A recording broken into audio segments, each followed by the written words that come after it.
Signal gasoline. Let every traffic signal remind you, you do go farther with Signal gasoline. Yes, you do go farther with Signal.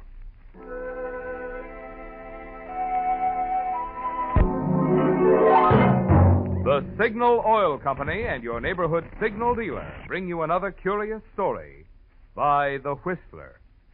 Tonight, what makes a murderer?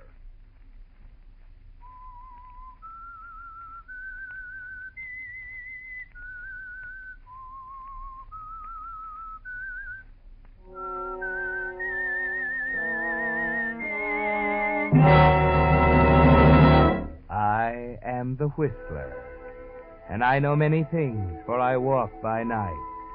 I know many strange tales hidden in the hearts of men and women who have stepped into the shadows. Yes, I know the nameless terrors of which they dare not speak.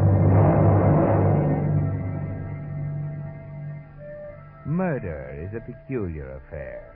All it needs in many cases is the right pressure, the right set of circumstances, the right opportunity, and an otherwise respectable member of the community becomes a killer. If you tried to explain that to Arthur Winslow, he wouldn't have understood. If you told him he was in a fair way to become a murderer in a few months, he would have looked at you strangely. For Arthur was respectable, solid, exactly like 100,000 other respectable, solid Jersey commuters. His life was a pretty drab affair. Part of it was the office, J. Simmons and Company, investment brokers. Light 7 1/8, no change. 7 1/8, no change. American Tell and Tell 179 1/8, off an 8. AT&T 179 1/8, off an 8. American Tobacco 77, up 1. 77, up 1. Better leave it there, Arthur. 5 o'clock. Got to make that 5:19. Why? Hmm? Why do we have to make the 5:19, Stanley? Why, Arthur, because we always do. Why is that a good reason? What? I mean, do you think because we've always made the 5:19 that we ought to keep on making it the rest of our lives? Is something wrong, Arthur? Maybe, I don't know. I've been thinking, Stanley. Hmm? For 10 years now, you and I have been analyzing investment securities 8 hours a day, catching the 5:19 every night, arriving home in East Orange promptly at 6:22, kissing our wives at approximately 6:50, eating dinner at exactly 7, reading the evening paper, and then going to bed. Well, it's a little like death, isn't it, Stanley? what in the world's gotten into you, Arthur? I've got a book here. Hey, take a look. Book? Oh, it's a novel. Got me to thinking. Moon and Sixpence. It's about a man like us, Stanley. Mhm. A man who got fed up with the 5:19 and dished the whole works. Well, what did he do? Took a chance. He walked out, just picked up his hat, and went off to the South Seas. You mean he just left his family? They preferred the 5:19. Huh. Well, I can't say that I approve. No, I didn't think you would.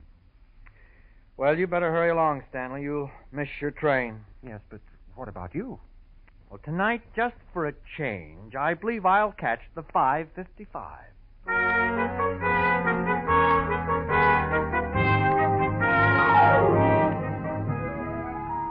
Just for a change, Arthur, after 10 years.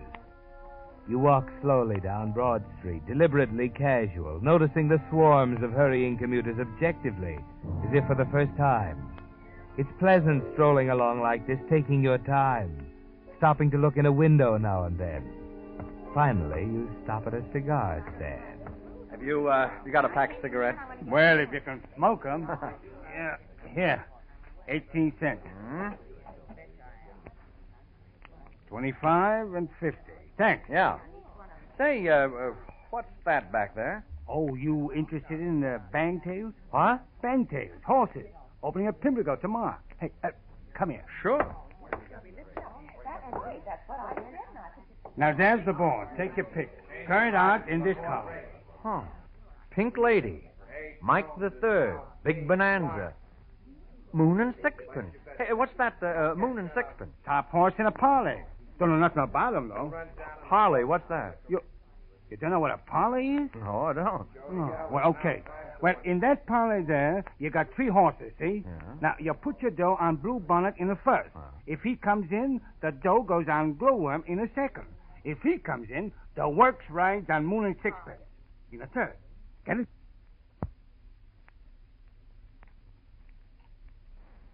We interrupt this program.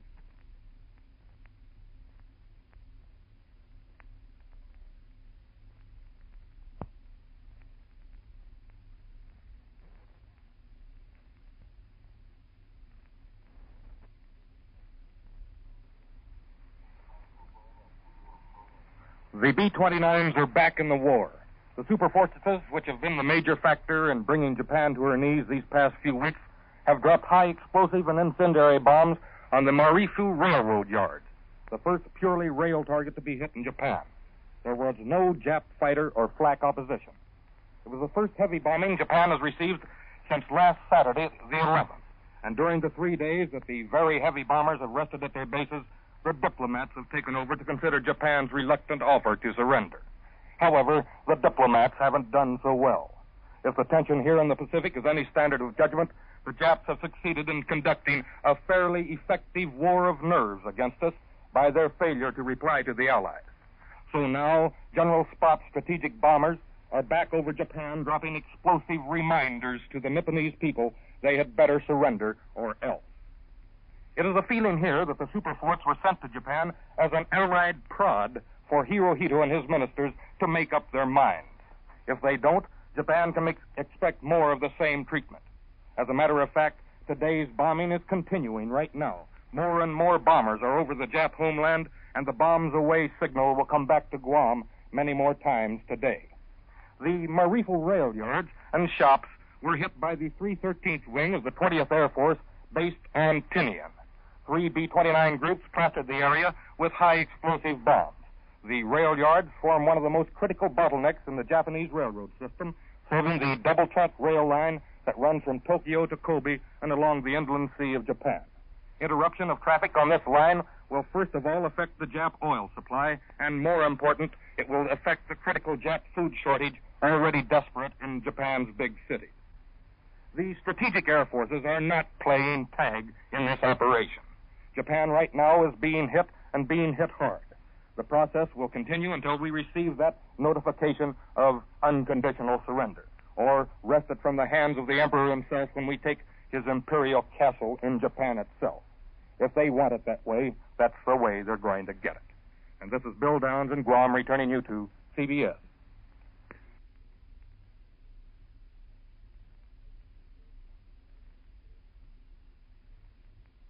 Yes, but that's almost a year's salary, and you're holding it right in your hand.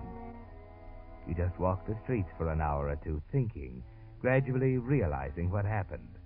It can mean a new car, new dresses for Ethel, and more of the same. Or it can mean, yes, Arthur, if you took a chance. It's crazy, it's wild, but if you act before you think. You walk into a phone booth in the financial center lobby.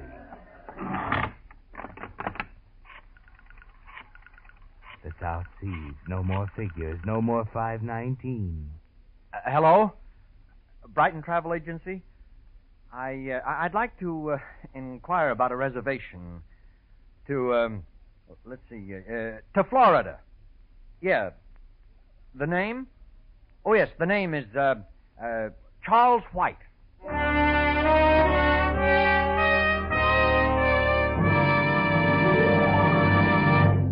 There's good news for drivers in recent announcements that new cars are already in production. But there's bad news in the statement of Defense Transportation Director J. Monroe Johnson that it will be at least 3 years before all the people who want new cars can get them. 3 more years. That's a long time to make today's cars last, especially when the average car is already 7 years old. It means that now more than ever, your car needs the more thorough, more conscientious kind of service you'll find at Signal gasoline dealers. Yes, there's a very real difference in Signal service, and for 2 good reasons. You see, being in business for themselves, Signal dealers have made car care their specialty. Their experience, they know cars. And two, because independent signal dealers are in that business not just for today, but permanently. They're eager to please you so well, you'll come back regularly and be their steady customer. Added up, that assures you the kind of service that will keep your car happy and you satisfied. The kind of service that makes it well worth your while, getting acquainted with your neighborhood Signal gasoline dealer. And now, back to the Whistler.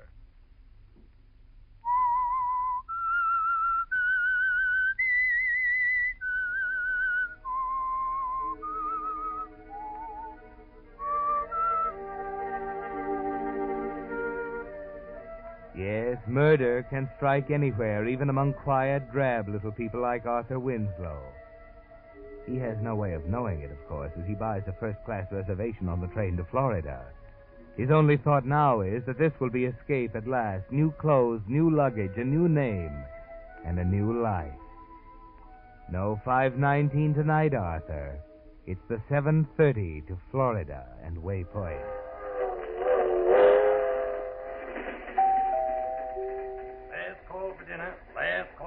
Oh, which way is the dining car, waiter? Yeah, the 3 cars back. Oh, thank you. Better hurry along.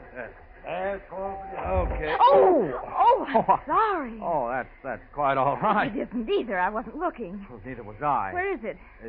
What? The book. Book. Oh, yes, the book. I knocked it out of your hand. Must be down here on the floor. Oh, here, let me. It's probably down under the No, seat. let me see. I can... Oh, I bumped my head. Oh, Look at the gum under here. Did you get it? Last year's timetable. I've wanted one for ages. oh, wait a minute. There it is. Where? To the right, just a little, under the seat. Here, let me... No, let me get it, please. Here we are. It's a fine thing getting yourself all dusty that way. Turn around. Oh, thanks. Moon and Sixpence. There we are. That's a little better anyway. Wonderful, isn't it? Hmm? Moon and Sixpence. I loved it. Oh, yes, I haven't quite finished it, of course. Do you believe it? I mean, do you think it's right? You mean to toss everything over and take off for the South Seas? If you don't mind, pal, while you're going to the South Seas, I'll go to dinner. Oh, I'm sorry, sir. Excuse me. We seem to be holding up traffic. We do, don't we? Matter of fact, I was just going into dinner myself. So was I. Well, would you consider... Why not? Yes, why not?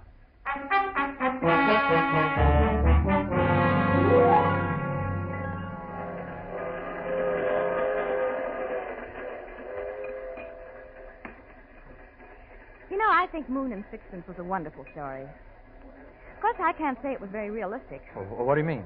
Well, I admit it was convincing, but when you stop to think about it, this running away business. Oh, you don't believe in it, huh? Well, after all, running away is no solution. Well, sometimes there's nothing else to do. He could have stuck it out. You mean licked it if it took the rest of his life? Yes. Well, all right. All right, he licks it. He's found happiness at last, and he's 70. Mm-hmm. Is that all there is to life? Well, I haven't seen too much of it yet. I know it sounds cowardly, but I think there are times when sticking it out for 20 years is wrong. Time doesn't wait, you know. We beat our heads against a wall day in, day out. We're tied down to a deadly routine. And then the first thing you know, it's too late. No, I think running away is better than that, don't you? I did once. Oh, sorry, I didn't mean to. Oh, that's all right. That's quite all right. You see, I did run away. It was just as you said. It was routine, a deadly routine. And when I couldn't stand it any longer, I ran away. Well, what kind of routine was it? Well, perhaps you've heard of my father, Edgar Brewster. Edgar Brewster? Mm-hmm. He's in Miami Beach now, waiting for me. Oh, I see. I'd finally decided to go back and face it, but, oh, dear. Now you've got me confused again. Oh, I'm sorry if I'd don't known misunderstand. You've really helped me a lot. How do you mean? Well, you seem to know why I did it. It's a kind of moral support. Oh. You're going to Miami? Yes. Oh, by the way, I'm Charles White. I'm Vivian Brewster. Well, perhaps I'll see you in Miami, huh? I hope so. Yes, so do I.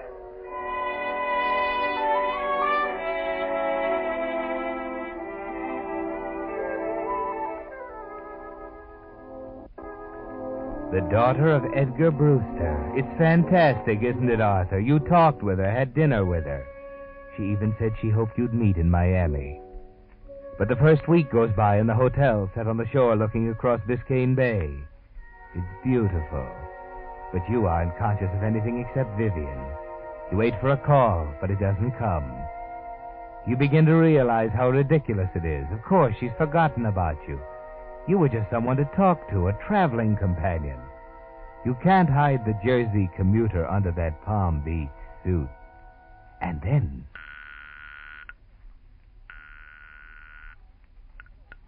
Hello? Oh, hello. I'd like to speak to Miss Vivian Brewster. Speaking?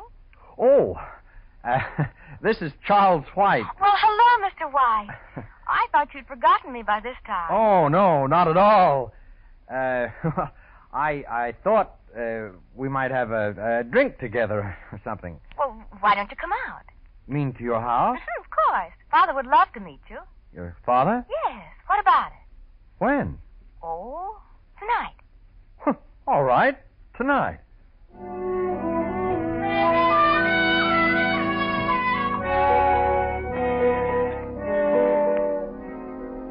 Well, Arthur, you can hardly believe it, can you? A few days ago, an obscure clerk. Today, sitting with Edgar Brewster, drinking his bourbon. That about right, Mr. White? Father's a tightwad with his soda. Outrageous way to treat good bourbon. What about it, White? Oh, that looks about right, Mr. Brewster. Yeah, there you are. Oh, thank you. What are you doing in Miami, White? Why, I just got a little tired of New York. Yeah, you got the right idea. I did the same thing myself 20 years ago and never went back. What's your line? Well, I was in the market, more or less. Yeah, the less, the better these days. Nobody knows where it's going. Hard to figure these war babies. My broker and I were talking today about consolidated plastics. Know anything about it? Yes, a little. What do you think of it? Well, I don't know whether I should say or What's not. the matter with it? After all, it's your business, Mr. Brewster. I don't think I'd kid off an opinion. Oh, all right. I'll put it this way. What would you do if you were into it pretty heavily right now? Well, I'd sell out. When? Right now. Any particular reason? Only that I happen to know that stock is being manipulated by an inside ring. That it'll take the Securities and Exchange Commission about 6 months to catch up with them. Boy, that's unbelievable. My broker told... I know, it's only my opinion, Mr. Brewster, but I happen to know that company's financial position. You asked me what I do, and I just told you. You seem to know what you're talking about. Investments are my hobby, you might say. I see. May I say something now? Oh, I'm sorry, dear. I forgot you were still with us. I thought so. Well, now that you've settled the stock market problem, suppose we get down to the club. The water should be beautiful tonight. What about it? I'm afraid it's past my bedtime, dear. You two run along. No place for an old duck like me, anyhow. Well, Mr. White? Well, Miss Brewster? Oh, what are you waiting for? Get out of here. I'm going to bed.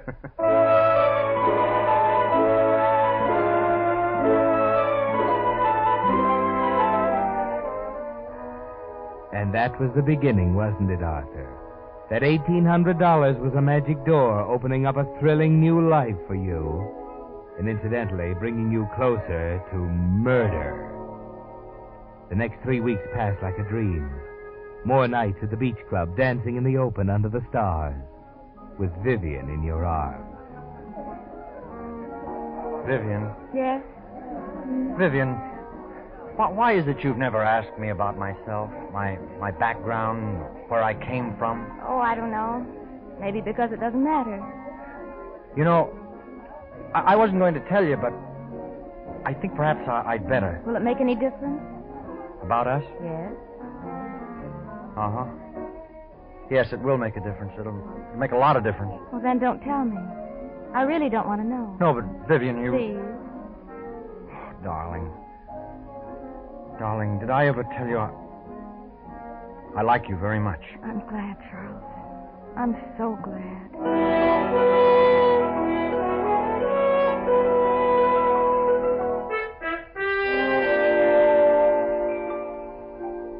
You were in love, Arthur, and for the first time in your life you knew what it really was. Mr. Brewster began to concern you. He'd never approve in a million years. Or you thought so until that evening he dropped up to your hotel room with a copy of the Financial Journal in his hand. Look at that, Charles. Well, what is it? Don't ask silly questions. Look at it, man. I thought so. Consolidated Plastics, snowed under and selling rush. Oh, I'm sorry, Mr. Brewster. I'm not. Oh, what do you mean? I took your advice. Sold out 3 weeks ago. I saved myself $100,000. Well, congratulations. Don't congratulate me. You're the one who deserves it. Do you mind if I sit down? Oh, of course not. Here you are. Yeah, thank you. Would you be open to a proposition, White? What kind of proposition? Oh, I realize you probably have other interests, but I could make it worth your while, I think. There are 2 considerations. Yes? The first is the plain fact that my affairs are getting a little beyond me. As you know, I'm retired and haven't time to look after them properly. I think you're the man to take over. But, Mr. Brewster, I'm a businessman. If it weren't a profitable deal for me, I wouldn't think of it. I see. What's the other consideration? I believe you're aware of that already. Vivian. You approve? I do. May I have time to think this over? Of course. Just let me know in a day or so.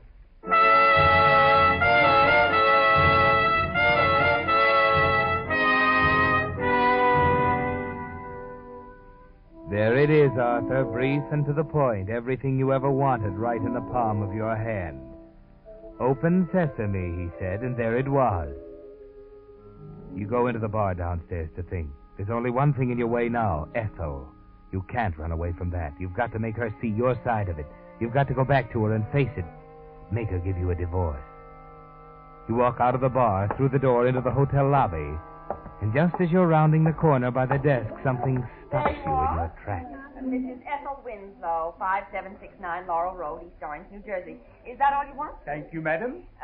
Could I see the register, please? Oh, I'm sorry, madam, but we don't... Well, I understand there's a Charles White registered here. Charles? Oh, yes, madam. Room 132.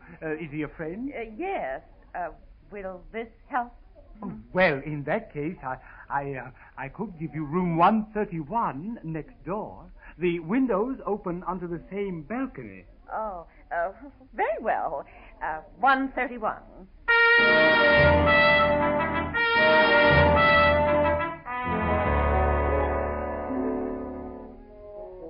It was too good to last, Arthur. Just a beautiful dream, and you're just waking up. It's all over. Go back in the bar and think. Ethel, your wife, here. She's found you. And she'll never let you go, will she? You know her too well, Arthur. Cold, calculating, heartless. She'd laugh at you, wouldn't she? Yes, sir? What'll it be? Bourbon, straight. Right. Just leave the bottle.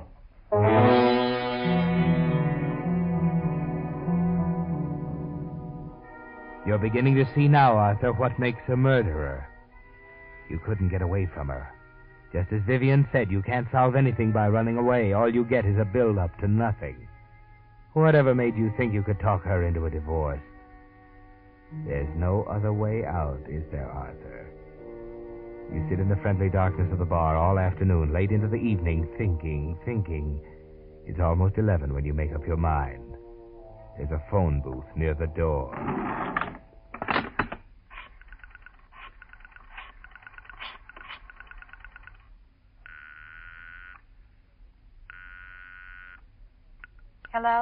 Hello? Hello, Vivian.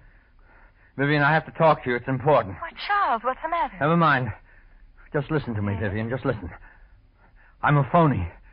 My name is Arthur Winslow. I was running away when you met me on the train.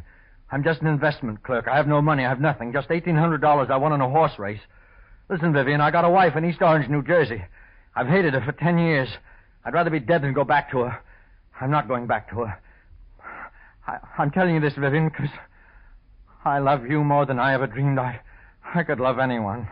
And I probably won't ever see you again. Goodbye, Vivian.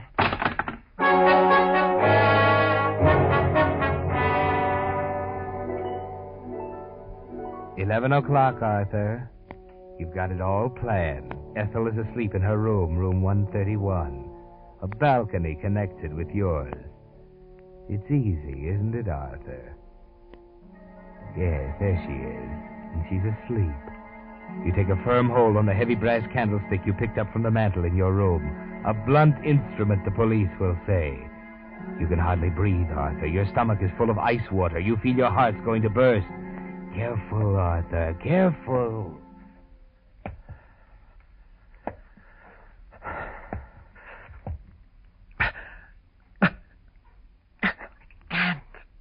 I can't do it. I can't do it.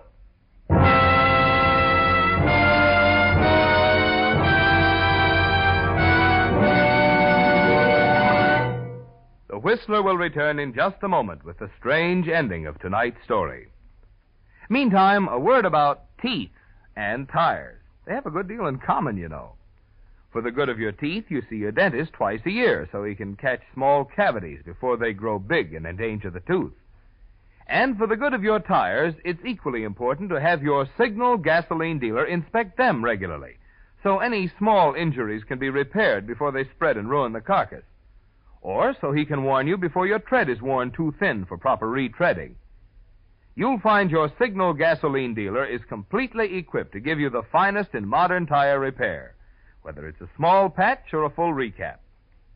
For those friendly dealers displaying Signal's yellow and black circle sign are much more than just a place to get Signal Go Farther gasoline and fine Signal double-check lubrication.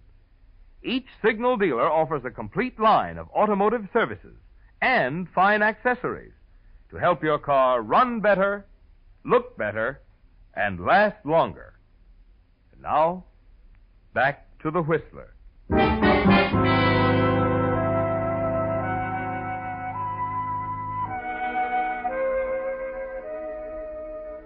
No, Arthur. When the cards were down, you couldn't do it. The wife you hated for 10 years at your mercy, and you couldn't do it. But you came close enough to see what makes a murderer.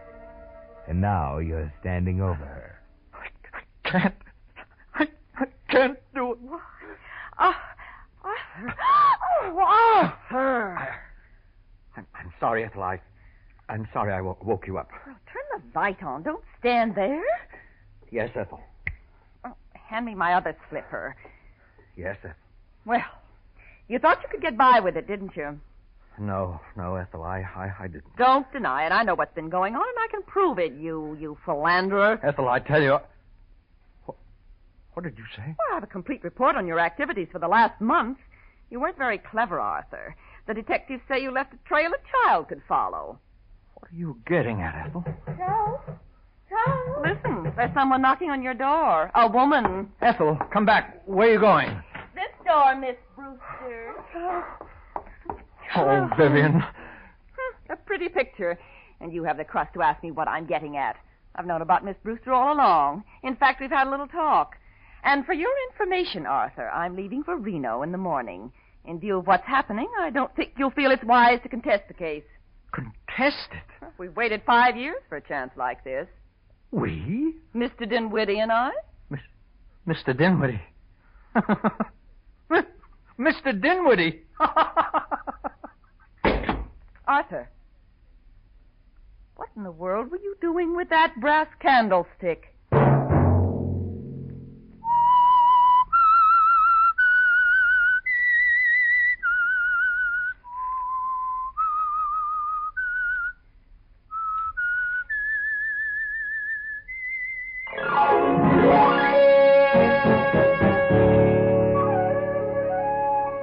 Next Monday at 9 o'clock, The Whistler will bring you another strange tale. The Whistler is broadcast for your entertainment by the marketers of Signal gasoline and motor oil and fine quality automotive accessories, and by your neighborhood Signal dealer. This program, directed by George W. Allen, with tonight's story by Everett Tomlinson and Harold Swanton, music by Wilbur Hatch, is transmitted to our troops overseas by the Armed Forces Radio Service. This is Marvin Miller speaking, and suggesting that you let every traffic signal remind you that you do go farther with Signal gasoline. Yes, you do go farther with Signal. This is CBS, the Columbia Broadcasting System.